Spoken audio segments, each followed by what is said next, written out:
Bang, agak ke tengah bang. Anius turun. Agak turunan bang itu. Enius mana Enius? Oke bang, seperti. Bang, badannya closing bang, badannya bang. Ayo gini kan.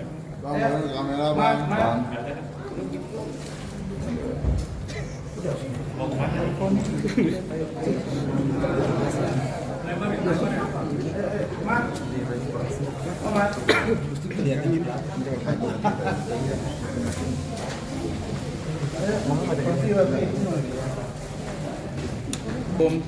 warahmatullahi wabarakatuh. Waalaikumsalam. Salam sejahtera. Terima kasih teman-teman media yang saya hormati, yang saya cintai, yang saya banggakan, sudah hadir di persidangan perdana dari gugatan atau laporan saudara Hotman Paris Huta PH terhadap saya selaku pengacara dan juga kepada saudari Putri Iklim Abdilia alias Iklim Hakim. Nanti seperti apa proses kedepannya akan disampaikan oleh tim hukum. Sekarang saya perkenalkan tim hukumnya, ketuanya saudara Lecumanan SHMH, kandidat doktor. Beliau ini adalah wakil ketua umum DPN Pradi Bersatu yang menaungi saya dan ini ditunjuk langsung oleh organisasi. Kemudian sekretaris timnya Saudara Rahmat Riyadi SHMH dan wakil ketua timnya oleh Saudara Dr. Elvis Lombing. Kemudian wakil ketua Saudara Rihat Huta Barat SHMH, kandidat dokter juga, dan beliau ini adalah pengatur lalu lintas komunikasi di persidangan. Kemudian Ibu Haja Elida Neti SHMH yang sudah tidak asing lagi, beliau ini juga adalah menjadi wakil ketua tim. Dan ada saudara Agus Sujeni juga menjadi wakil sekretaris tim. Ada Ibu Foni, ya, Ibu Foni kandidat doktor SHMH, ini juga orang yang cerdas sekali. Ada Ibu Yeni doktor dan beberapa tim yang lain. Dan ada pun Pak Rusdi dengan saudara Banua Sanjaya dan Pak Riki Sitohang, saudara Firdaus. Itu ada acara yang memang tidak bisa ditinggalkan, dan saya setelah ini akan bergabung ke Kementerian Perhubungan karena di sana ada demo yang katanya seseorang yang menginjak Al-Quran, dan saya diminta oleh saudara rekan Sunan Kalijaga untuk bergabung. Beliau beli tadi malam WA saya, minta tolong, saya akan datang. Jadi untuk bagaimana teknis ke depan, saya persilakan ketua tim menyampaikannya. Silakan. Langsung aja depan.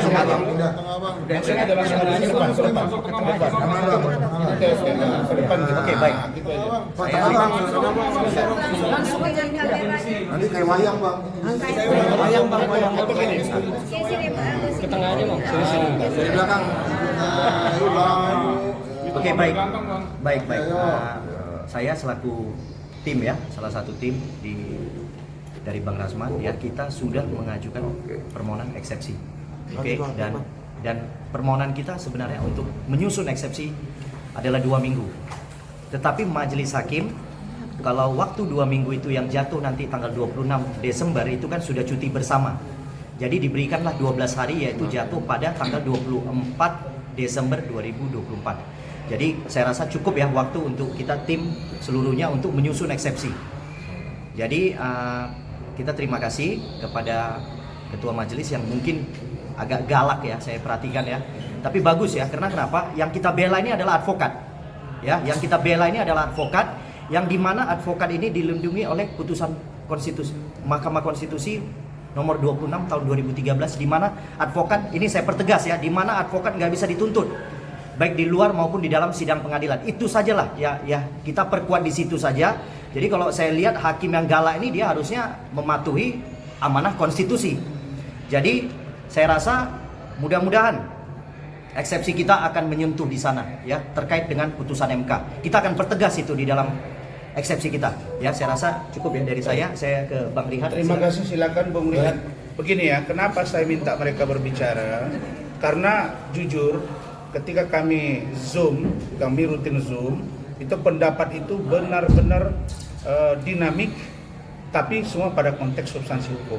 Jadi ini yang saya katakan ini adalah pertaruhan para lawyer, dan karena itu semua saya berterima kasih atas partisipasi yang kuat dari pendapat hukum. Silakan Bung Rehat. Baik, terima kasih. Kenalkan saya Rektor Barat Saimat. Sebagaimana tadi yang kita sudah sama-sama saksikan dengan rekan-rekan wartawan, bahwa hari ini adalah telah dilakukan pembacaan dakwaan oleh penuntut umum terhadap klien kita Pak Rosman Arif Nasution, sebagaimana diancam dengan pasal 273 junto pasal 453 Undang-Undang Elektronik, Undang-Undang dan Transmisi, yang sebagaimana telah dibacakan tadi. Setelah kita dengan cermat dan mendengar semua tadi dakwaan yang dibacakan oleh para majelis oleh penuntut umum, maka juga tadi majelis hakim yang mulia yang ditetapkan dalam menangani perkara ini menanyakan ke kita, apakah dalam dakwaan ini para penasihat hukum maupun terdakwa melakukan eksepsi. Jadi dalam hal waktu yang singkat tadi, kita bercoba langsung berdiskusi langsung dengan kami Dr. Ran dan juga dengan semua tim. Akhirnya ketua tim kita Dr. Lecumana memutuskan bahwa kita akan melakukan eksepsi terhadap dakwaan tersebut. Yang perlu mungkin kami sampaikan di sini, apa alasan kami melakukan eksepsi terhadap dakwaan tersebut? Karena tadi sudah jelas bahwa klien kami ini Pak Dr. ini adalah seorang advokat, yang dimana tadi seperti diterangkan kita bahwa di dalam undang-undang advokat itu jelas, mungkin supaya lebih jelas ya, kita bacakan secara detail supaya semua ini masyarakat Indonesia mengetahui ya. Dalam undang-undang advokat mengatakan bahwa advokat itu punya hak imunitas, di mana terdapat dalam pasal 16 Undang-Undang Advokat nomor 18 tahun 2003, junto putusan Mahkamah Agung, junto putusan Mahkamah Konstitusi nomor 26 tahun 2013 yang menyatakan, jelas ini ya, bahwa advokat tidak dapat dituntut baik secara perdata maupun pidana dalam menjalankan tugas profesinya. Jelas itu ya, jelas. Dengan etikat baik untuk kepentingan pembelaan klien di dalam maupun di luar pengadilan.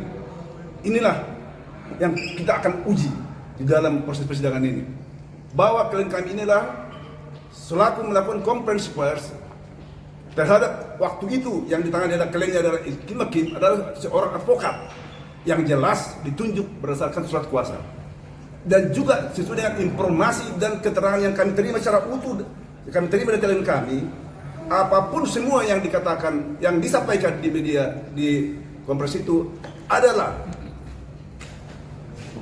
hasil keterangan dan informasi yang jelas dari Hakim pada saat itu adalah klien-klien kami ini. Itu. Adapun hal tersebut dilakukan adalah atas keinginan seutuhnya oleh pada Hakim, bukan keinginan daripada klien kami Dr. Ran. Itu yang dasarnya kami kenapa ini yang harus kita uji, karena advokat di Indonesia cukup banyak. Jangan sampai nanti banyak korban-korban advokat dalam melakukan suatu profesinya bisa begini. Ini yang saya sendiri sebagai pribadi, di samping bahwa Dr. Ran sudah sangat saudara saya dan rekan saya, tapi saya sebagai profesi pengacara ini harus membela dengan sungguh-sungguh. Saya pikir seorang advokat harus membela ini. Kenapa? Ini adalah diatur dalam undang-undang. Apakah undang-undang ini tidak diakui lagi? Apa gimana? Ini harus jelas ini kan. Apakah putusan MK ini sudah diakui atau harus diabaikan dalam hal ini? Ya, ini yang harus, inilah dasar kami melakukan eksepsi tersebut, dan masih banyak hal-hal yang lain yang nanti yang masih mungkin kita akan uraikan di dalam seksi kita. Mungkin untuk itu mungkin saya akan bisa dilanjutkan oleh Dr. Elvis. Ini dosen bidang hukum di Bandung. Silakan Pak Dokter. Ya, terima kasih. Tolong ya, ini sangat penting semua uraiannya. Ya. Jadi di dalam uraian dakwaan tidak-tidaknya ada dua unsur utama dalam satu tindak pidana, yaitu actus reus dan mens rea. Ternyata di dalam konsep ini kita tidak menemukan adanya perbuatan pidana yang dilakukan oleh Dr. Ran selaku penerima kuasa. Nah, di dalam undang-undang advokat sudah jelas dibatas-batasi apa yang dilakukan oleh advokat itu adalah merupakan satu tindakan hukum yang mana seorang klien memberikan kuasa tidak bisa diindikasikan antara klien dengan advokat. Jadi sehingga peristiwa tadi yang kita lihat adalah hanya dongeng, ya kalau saya lihat hanya dongeng. Kita bandingkan bagaimana orang lain yang menghina seorang presiden tidak pernah ada dituntut di dalam persidangan. Ini antara advokat dengan advokat, ini hanya soal gengsi menurut saya. Ini soal gengsi. Ya, seharusnya ini tidak masuk ke ranah peradilan ya. Kalau kita bukakan, ini akan membuka satu aib yang luar biasa. Ya, seharusnya sidang ini sidang tertutup. Ya kalau menurut saya ya, kita lihat tadi bahasanya ada yang dipotong-potong oleh KPU yang tidak disampaikan. Apabila disampaikan, saya kira ini persidangan suruh semua keluar. Ya. Dan satu lagi bahwa ini counter daripada alat bukti yang disampaikan oleh JPU. Sebenarnya Dr. Ran ini punya alat bukti yang lebih daripada itu. Tapi nantilah untuk konsep apabila eksepsi kami tadi tidak diterima, tidak dikabulkan, maka ini akan blondir kepada hal-hal yang akan kita buktikan. Tapi semoga eksepsi ini untuk menyangkut pada perlindungan hukum terhadap advokat, mudah-mudahan majelis hakim bisa mengabulkannya supaya jangan terjadi lagi hal-hal begini terhadap advokat. Ya, saya selaku dosen dan selaku pengajar PKPA terhadap organisasi advokat, beberapa organisasi advokat sangat malu saya kira. Kita lihatlah ya, yang bertengkar ini adalah advokat-advokat yang nasional, bukan ece-ece. Bagaimana kalau kami ini sebagai advokat ece-ece, apa jadinya? Jadi sekali lagi mudah-mudahan ini didengar pula oleh pelapor atau saksi pelapor supaya menekanlah untuk kondisi-kondisi ini tidak mengungkapkan lagi hal-hal yang lain. Ya supaya ini contoh pada advokat-advokat lain tidak mengumbar hal-hal yang aib atau mengumbar hal yang memberikan suatu tindakan-tindakan terhadap advokat lain. Bagaimanapun seorang advokat dalam undang-undang itu harus dilindungi. Ya, demikian saya kira.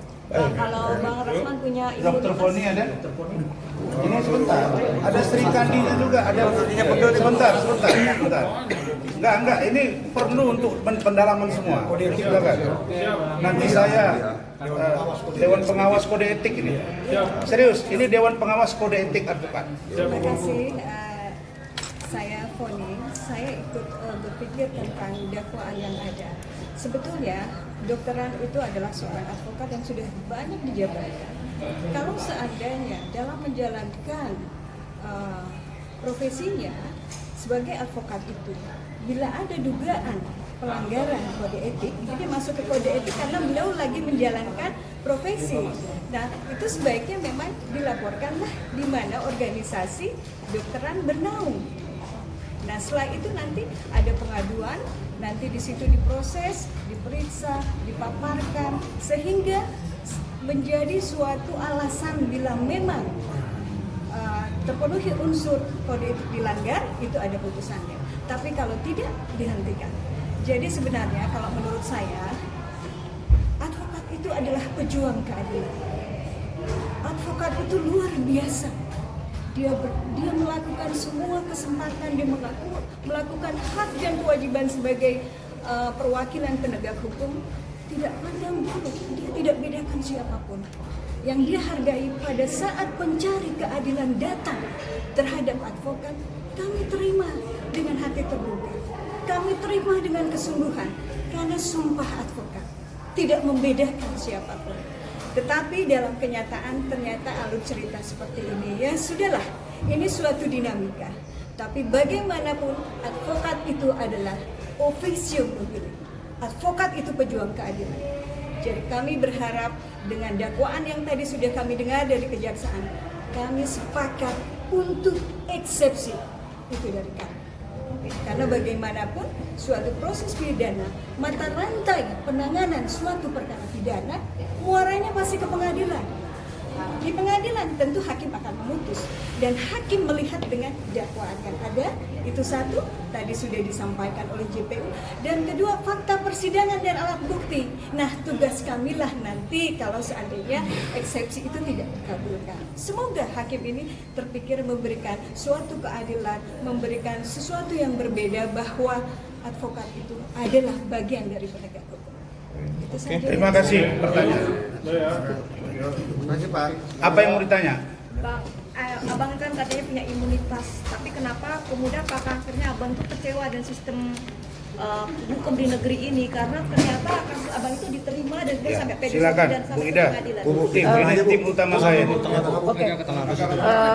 Assalamualaikum, selamat siang. Di sini kita sudah melihat dan mendengar dakwaan itu. Menurut kita, dalam pendapat hukum saya, ini adalah kabur, tidak jelas. Dan kita sangat kecewa dengan penyelidikan dan penyidikan. Bagaimana dia membangun konstruksi hukum, sementara bisa advokat didakwa. Nah, karena kemarin Bang Rasman tersangkanya cukup lama, makanya kita harus melanjutkan dengan menyelesaikan di pengadilan agar jelas keputusannya. Nah, di eksepsi nanti kita akan urai semua peristiwa. Kita mendengar tadi bahwa Iklim Hakim mengakui bahwa dia adalah memberikan surat kuasa kepada Bang Rasman dan mencabut surat kuasa itu. Kenapa tidak diakuinya lagi bahwa dia pernah memberikan kuasa? Ini juga menjadi persoalan. Nah, di dalam pembacaan dakwaan kita tahu bahwa ini sangat kabur, indikasi ya tidak profesional penyidiknya, ya mungkin ada keberpihakan penyidik yang sudah kita laporkan kepada Propam yang sedang diproses. Dan ini juga kita ingin menguji di pengadilan ini seperti apa sebenarnya konstruksi hukum yang sebenarnya sesuai dengan aturan undang-undang yang ada tertuang di MK. Kalau begini kan kita menegak keadilan, memberikan bantuan hukum sesuai yang diinginkan oleh klien. Dalam statement Bang Rasman selalu Bismillah, moga-moga keadilan ditegakkan, tidak ada menuding, tidak ada kata-kata yang menjas. Nah, mungkin hal ini kita sayangkan terjadinya peristiwa seperti ini. Mudah-mudahan ini pertama dan terakhir untuk seorang advokat yang diadili, didakwa dengan hal yang tidak jelas, hal yang kabur, dugaannya, dakwaannya itu kabur kabur sekali gitu. Dan mudah-mudahan eksepsi ini peristiwa hukum ini dibatalkan demi hukum dengan melalui eksepsi. Mungkin itu yang bisa kami tuangkan. Ini sudah jelas bahwa kapasitas Bang Rasman adalah sebagai seorang advokat. Terima kasih. Mudah-mudahan ketegasan dan keinian dari hakim membuat peristiwa ini menjadi terang benderang. Baik, ada pertanyaan. Nah, begini. Ya, silakan. Apa yang mau ditanya? Begini. Jadi penjelasan hukum saya adalah saya begini ya. Lawyer ada imunitas, ada kode etik. Sepanjang dia tidak melanggar kode etik, maka dia tidak bisa diproses oleh hukum di atasnya. Begitu juga dengan wartawan, punya kode etik jurnalistik, ada imunitasnya. Kalau dia produk jurnalistik, tidak bisa. Nah, ini demi kita semua loh, teman-teman. Jadi kami, para tim hukum ini, ingin menyampaikan bahwa dari dakwaan yang dibacakan tadi, teman-teman, kalian dengar semua. Pertama, sidang ini harus terbuka. Tidak apa-apa, bro, ya kan dokter. Dan memang harus terbuka. Kenapa? Karena selama ini yang dibangun image oleh si pengacara itu, seolah-olah dia orang paling bermoral, paling baik, paling kaya. Nah, nanti di sini akan kita buka apa yang sebenarnya terjadi antara percakapan saya dengan Iklim Hakim dan dia dengan Iklim Hakim. Ini poin penting. Poin penting yang kedua, dari 36 halaman, lebih dari setengah itu adalah percakapan wawancara antara saya dengan media.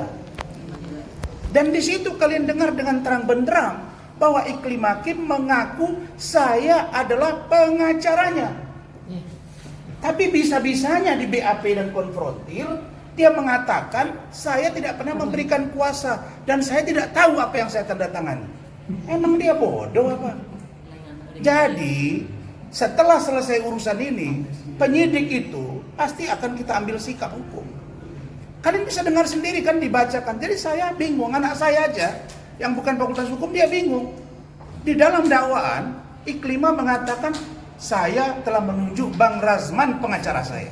Itu poin 2-nya. Poin 3-nya, dia mengatakan Iklim Hakim, kalau tidak cukup bukti, saya tidak ada di titik ini. Artinya kalau dia tidak punya bukti, dia tidak akan preskon bersama saya.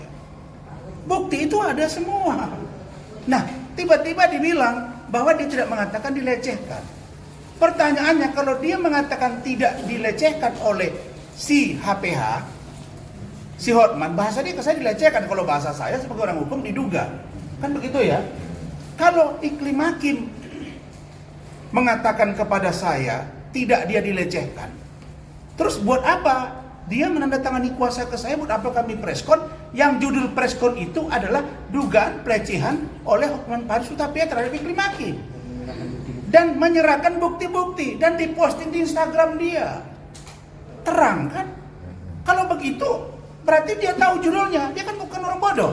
Judulnya ada dan dia ikut. Dia terus preskon. Kemudian apa lagi? Dia mengatakan bahwa dilecehkan. Dia kirim chat WA ke saya yang katanya dari Hotman. Nah, belakangan Hotman bilang mereka pacaran, tapi sebelumnya Hotman bilang dia bukan siapa-siapa. Ada rekamannya semua. Ada rekamannya semua, ya Mat ya? Ada semua rekamannya. Hotman tuh mengatakan di awal, itu anak mangga besar, itu janda beranak satu, ingin pansos, dia bukan aspri gua. Belakangan bilang aspri dia. Nah, orang ini berdua yang harus diproses secara hukum. Karena itu, ini bukan main-mainan. Jadi saya ini sekarang menjadi sangat heran. Ketika ada orang perempuan nangis, ngadu, bahkan ikut istri saya, kita bantui. Lah bilang sekarang dengan sombongnya mengatakan bahwa dia tidak pernah menyampaikan surat kuasa kepada saya yang isinya dugaan pelecehan. Loh, kalau begitu yang ditandatangani ke saya apa? Ketika ditanya oleh penyidik waktu kami konfrontir, kalau saudara Iklima mengatakan tidak memberikan kuasa terkait dengan pelecehan seksual, lalu apa yang ditandatangani itu? Dia bilang, saya nggak bawa, saya nggak punya berkas. Nah, lah, kok berkas saya ada, berkas itu tidak ada. Terus apalagi yang lucu? Dia bilang, dia tidak tangan kuasa, tapi dia mencabut kuasa. Bagaimana ceritanya ada bayi, tidak ada bapaknya? Jadi ini aneh gitu. Nah, karena itu, untuk closing statement, meramu ini semua, ini sangat menarik saudaraku, biar kalian dengar. Kan dia bilang saya KTP lah, ini itulah, nanti baru kalian dengar macam mana mengerikan dan menjijikkannya chattingan-chattingan ini. Dan saya pasti akan buktikan itu. Bagaimana dia di Kementerian PPA bercerita, biar ibu itu nanti yang akan bersaksi di sini.